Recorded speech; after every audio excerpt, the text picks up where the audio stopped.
Okay.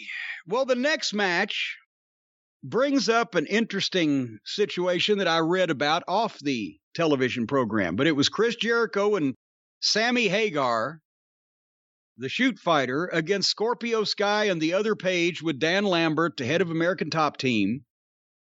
And this was a tag team match. That's about all I can say about it. Scorpio Sky is very good. And very bland. But he's very good technically, and he's exciting. He's a good athlete.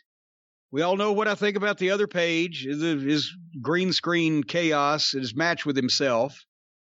But they actually, at one point, they got heat on Jake Hager so Jericho could get a comeback.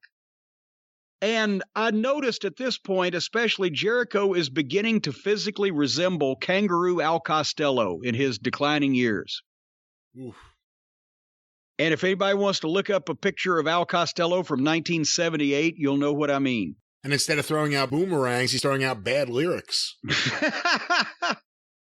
And, of course, Hager made the tag to Jericho, and it was not only set up wrong, and Jericho actually, Hager tagged Jericho before the heels tagged, but it got absolutely no reaction whatsoever from the crowd because once they sang the song, they're still tired, and this match didn't get them.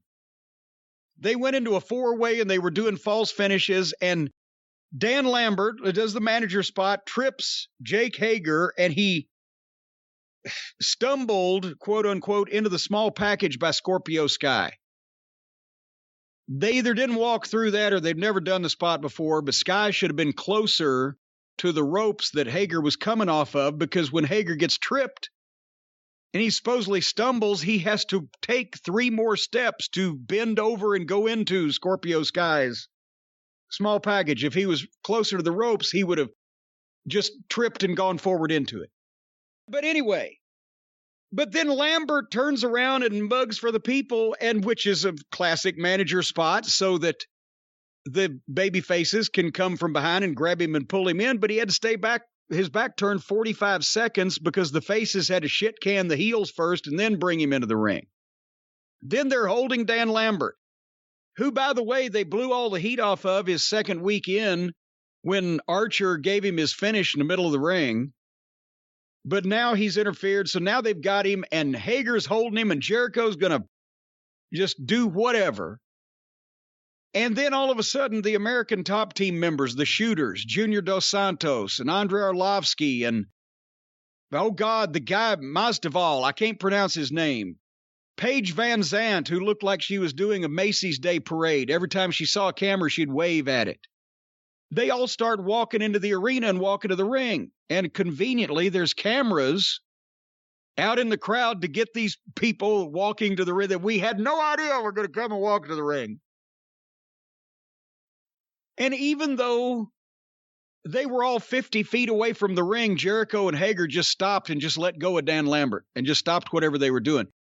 They could have actually probably performed a very short fucking surgery on him by the time that those guys got into the ring, but they stopped. And the ATT guys get in, and there's an awkward fight because the shooters don't know how to work, and most of these workers don't know how to shoot. And Paige Van Zandt was acting like Vanna White in the background doing awkward gestures to look what's happening, and now here's a brand new car. I don't know. And they got some bad looking heat, and then they had Paige throw fake gut shots at Jericho that you could tell didn't connect, but then old Jorge Masvidal or whatever gave Jericho a decent looking knee lift. Omega ought to try to do these. By the way, I've got to bring this up. Do you know, when we talked on a show or two ago, I said, what is this fucking V-trigger thing? And why does Olivier think that it looks good? And why does he do 16 of them in every match? And it's just ridiculous. And the Hardley boys have the thing that they call the BTE trigger for being the elite. Do you know where he got it? Where old Twinkle Toes got the V trigger, Brian? Several people have just told me this. Yeah, I just saw this as well. From a video game. It's a move in his favorite video game. This is an almost 40-year-old man that's supposed to be a professional wrestler, and he's doing moves from video games. You know, in the UFC, the video games do the moves that the fighters do in the octagon. In wrestling, the wrestlers do the moves that the video game fighters do. Fucking morons. Anyway, so they gave Jericho a good-looking one of those knee lifts, and boom, there he went. And I got a little quote from Dan Lambert. This was in, it was on Cage Side Seats that Lambert did this interview, but it was reprinted in Uncle Dave's opinion letter. Do you know what Dan Lambert said to Cage Side Seats, Brian Last? I don't know what you're talking about, no. He said, I'd like to hope it'll be back to the Monday Night Wars where everyone keeps stepping their product up to outdo the competition. Call me biased because I'm with AEW right now, but I don't see WWE stepping their game up. Bobby Lashley's a real dear friend of mine. I love the guy. I've known him for 15 plus years, and I'm now even at the point where I'm fast forwarding through Monday Night Raw to get to his shtick.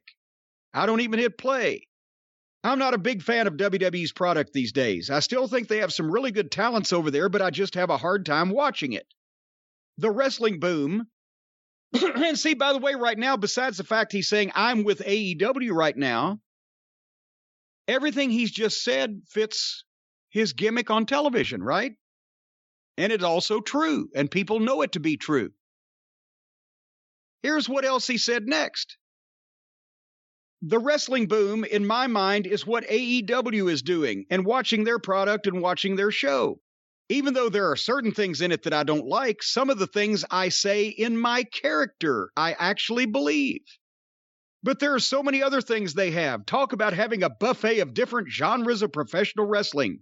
You go to one show at AEW and see every style you like and a couple of other styles you don't like. WWE is more the same for me. I see WWE as being somewhat egotistical in their approach, that they are who they are and what they are. They don't have to change anything or do anything differently, and people are still going to watch. I think it's had a little bit of the opposite effect because I think a lot of people support AEW just because they want to stick their finger in the eye of a WWE that's run roughshod for all of these years. He manages to tell the truth, give great quotes, and kill his own gimmick all in the same interview. What would have been wrong with saying all those things about WWE that people know to be true, and then instead of saying, in my mind, the wrestling boom is what AEW is doing. Even though there are certain things in it I don't like, some of the things I say in my character I actually believe. You would believe that he means everything he says, because a lot of people are saying the same shit, and a lot of it's true. But he's just come out here and said, I'm with AEW. They're paying me to play a part on their television show. I believe some of this shit, but not all of it.